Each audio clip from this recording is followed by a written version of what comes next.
Welcome to my channel. Try to hear the latest story. I got a text from my ex-roommate, Claire, 27, saying, "My friends and I are crashing at your lake house this weekend for Sarah's birthday. Don't make it weird." This came just days after she wrecked my apartment. My response? Enjoy yourself. Then I contacted the property management company and disabled her access code. Her SUV, packed with coolers, was stuck at the gate for hours. I'm a 29-year-old guy, and I need to vent about this wild weekend because I'm still wrapping my head around it. Claire, my former roommate, might be the most self-entitled person I've ever met. She lived with me for 8 months. We weren't buddies before. She responded to my online ad after my previous roommate relocated for a job. The first few months were fine, just standard roommate stuff. But then she started turning our shared apartment into her personal party hub. Last weekend was the breaking point. I was away visiting my parents. When I returned Sunday night, my place was a disaster. Red wine splattered on my sofa, cigarette burns on my coffee table in a no-smoking building, shattered glass everywhere, and someone had thrown up in my bathtub. My bedroom door was busted, the lock smashed. Someone had clearly been in my bed. Let's just say the sheets were a mess. Building security footage showed Claire letting in about 15 people Saturday night. When I called her out, she just shrugged and said, "Chill, it was just a party. I'll send you money for the door." I gave her a 30-day notice to move out. She called me overdramatic but found a new place in 2 weeks and left by Wednesday. She didn't clean a thing or pay for damages, just vanished. Then Thursday afternoon, I got her text, "Hey, me and my girls are using your lake house this weekend for Sarah's birthday. We'll be there Friday to Sunday. Don't be weird, okay? Here's the deal. My family does have a lake house 2 hours north. Claire knew about it because I'd mentioned it a few times and shown her pictures. What she didn't know is my uncle's property, not mine. Our family uses it through a property management company that handles bookings and access codes. I'd made the mistake of taking Claire and a few others there once, about 4 months ago, for a low-key weekend. She must have memorized the gate code or something. But that code was linked to my account. I texted back, "Enjoy yourself." Then I called the property management company, explained that someone I didn't trust might have my code, and asked to update my security access for safety. They were great about it, deactivated the old code, issued a new one, and noted that no guests were allowed under my name that weekend. Friday rolls around. I'm at work when my phone starts blowing up around 6 p.m. Claire called 17 times, plus 8 calls from an unknown number. Texts poured in, "The code's not working. This isn't funny. We drove 2 hours." Another from an unknown number, "Hi, this is Sarah, Claire's friend. We're stuck at the gate. Can you send the new code?" I ignored them, put my phone on Do Not Disturb, and went to watch a movie. By 10 p.m., I had 52 missed calls from Claire and 3 other numbers. The texts went from annoyed to pleading to outright unhinged. The best part? The property management company has a gate camera. My uncle, who's on the account, sent me the footage Saturday morning. It shows Claire's white SUV at the gate at 5:43 p.m. Friday. They try the code repeatedly. One girl gets out yelling at the keypad. They stay there for 3 hours unloading coolers clearly lost. 2 of them even try climbing the 8-foot fence with pointed tops. Good luck with that. By 9 p.m., they give up and drive off. The texts kept coming all weekend. Apparently, they couldn't find a hotel due to a local festival and had to drive home Friday night. Saturday morning, Sarah's number texted, "You ruined my birthday. We all took time off work. How could you be so cruel?" I replied, "I'm confused. Claire said you were using my lake house, but I don't own any property. Maybe she got it wrong." Claire's follow-up texts were wild, threatening to sue me, calling me pathetic, saying I owed her and her friends gas money and compensation for emotional distress. Then admitting she never had permission but I shouldn't be such a jerk, because normal people share. The audacity is unreal. She trashed my apartment, left without paying for damages, and thought she could just claim my family's property like it was her birthright.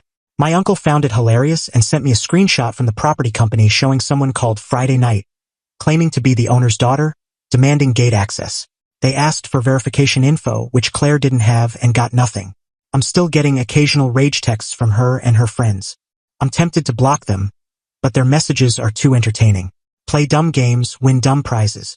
Update 1 Things escalated in ways I didn't see coming. Buckle up.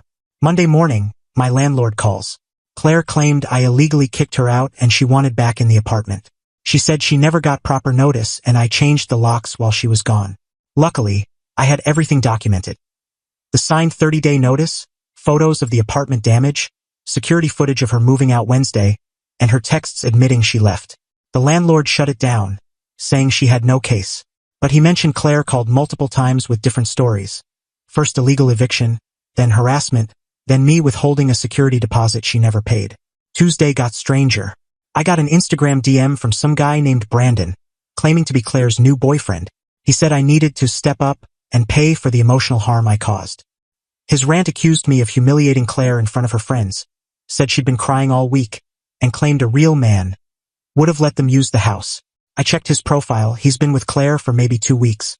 Already fighting her battles? Bold move, Brandon. Wednesday, Claire went full chaos mode.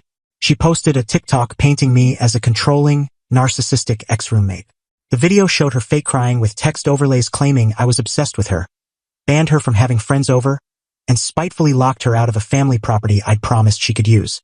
Claire has about 12K followers. She thinks she's an influencer. The video started gaining traction, and some of her followers found my Instagram, sending me messages calling me garbage, an abuser, and worse.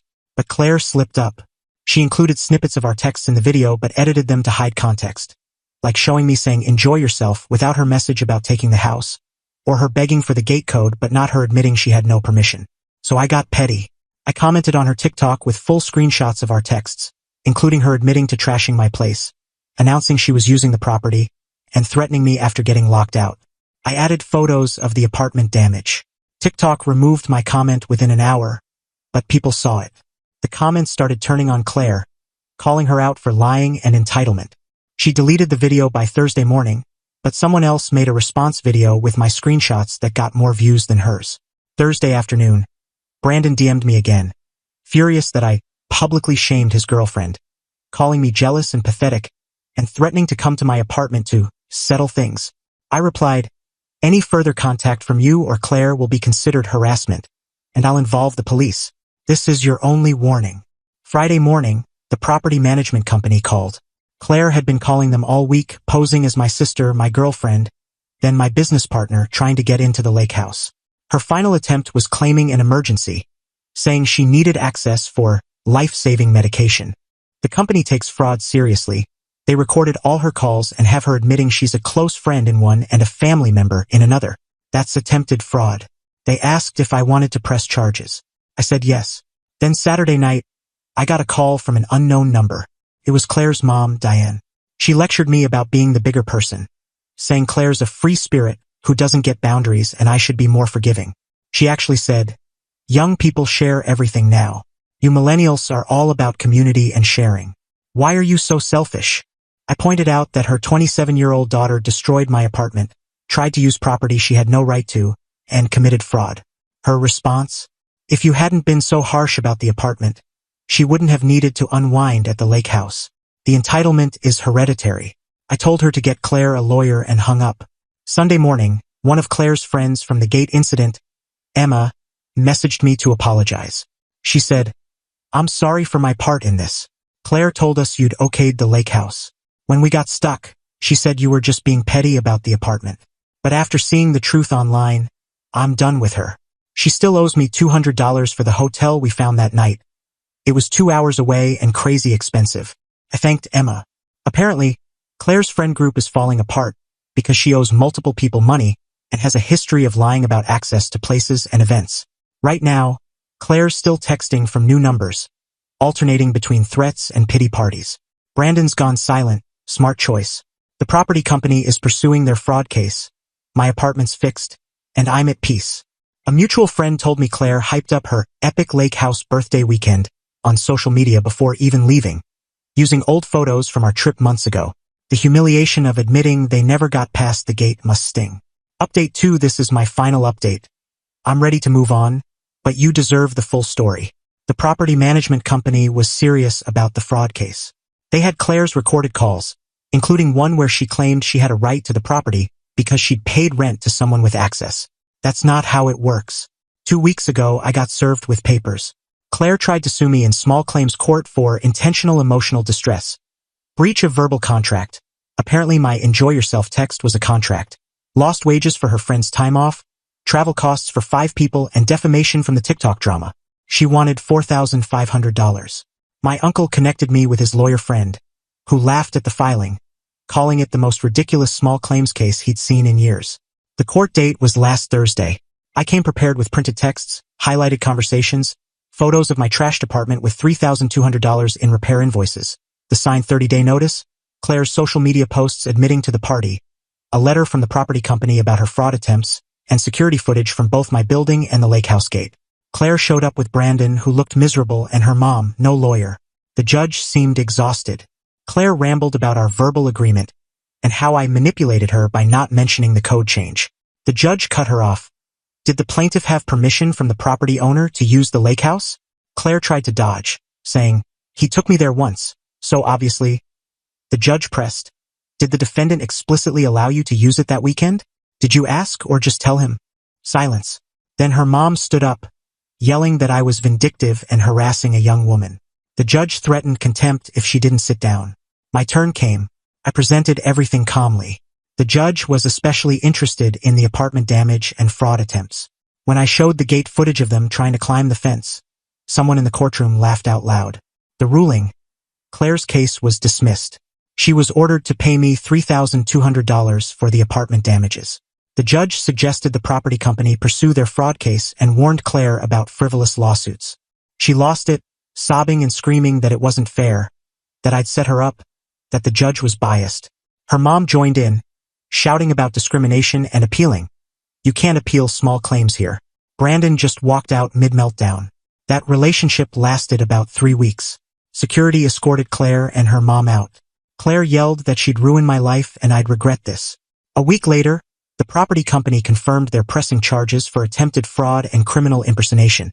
Her court date is next month. They have all the evidence and I likely won't need to testify. Claire's Instagram is now private, but she's reportedly posting about being a victim of the system. She hasn't paid the $3,200, but I can garnish her wages if needed. Emma told me Claire's friend group has ditched her entirely. Last Friday, a process server showed up at my door. I thought it was Claire again, but it was one of her friends from the birthday trip suing her for gas, hotel costs, and lost wages due to her lies. Emma said at least 3 others are taking her to small claims too. The consequences are piling up beautifully, all because she couldn't be a decent roommate and thought she was entitled to everything. My uncle still sends me gate footage screenshots, joking that it's his favorite entertainment and considering it for a Christmas card. My apartment's calm, my new roommate's great, and I've learned to vet people carefully. Do I feel bad? Not at all. Claire had every chance to be respectful but chose chaos and entitlement. Now she's facing fraud charges, owes me thousands, is being sued by her former friends, and has no one left. I'm doing fine. The property company even gave my family a discount on our next lake house booking as an apology, though it wasn't their fault. I'm heading there next weekend with a new working code. Thanks for following this insane saga. Lesson learned. No is a full sentence, and entitlement has consequences.